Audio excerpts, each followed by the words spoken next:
Dear Ukrainian friends, I'd like to send you and all Ukrainians a warm and fraternal greeting from the EU and from our 450 million citizens. For over 2 months, we have watched with horror the martyrdom inflicted on you by Russia. Last week I was in Kyiv, and I saw with my own eyes the devastation and atrocities in Borodyanka. I have no words to describe the outrage and compassion I felt. These are war crimes.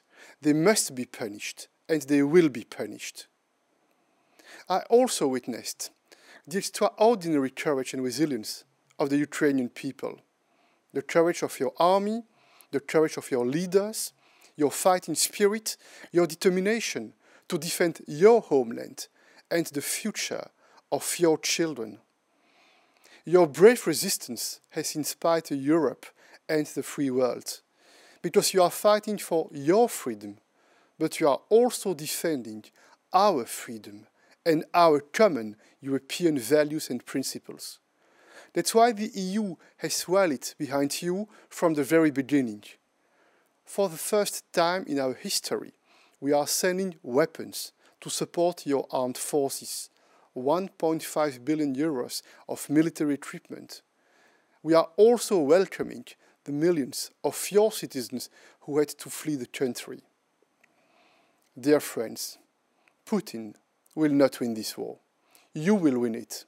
And we must already start acting to rebuild and to support Ukraine's long-term economic development. It's not about building back the Ukraine of February 23rd, before Russia's war. Rather, the goal must be to combine investments and reforms to rebuild the Ukraine of the future. And it's why I fully embrace President Zelensky's ambitious vision for Ukraine, modern, prosperous, forward-looking, and part of our European family, our common European family. The European Union will be at your side to help rebuild your country and to forge the European future of Ukraine. That's precisely why the 27 EU leaders have decided to create a Solidarity Trust Fund for Ukraine. The European Commission is already working on it. And I hope the Donors' Conference on May 5th will provide concrete resources. We are also working closely with international organizations like the IMF and World Bank to mobilize more financial support.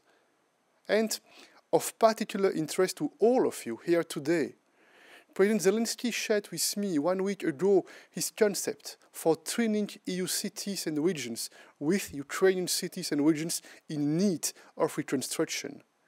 I am convinced this is an excellent idea to help revive cities destroyed and traumatized by war.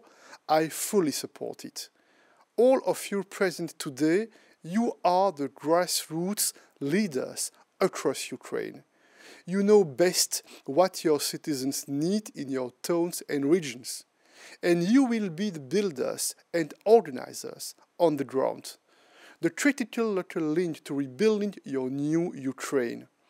And local and regional leaders in the EU, like yourselves, are best placed to understand your needs and to offer practical, concrete, and operational expertise. These trainings will also engage Ukrainian citizens with EU citizens, building person-to-person links that will bring our peoples closer together. I've also asked the President of the European Committee of the Regions to support this project.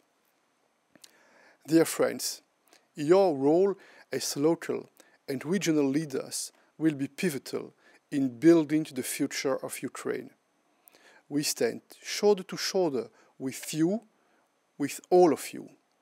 We both want the same things: peace, prosperity, and a confident future for our children. Slava Ukraini, long live Europe.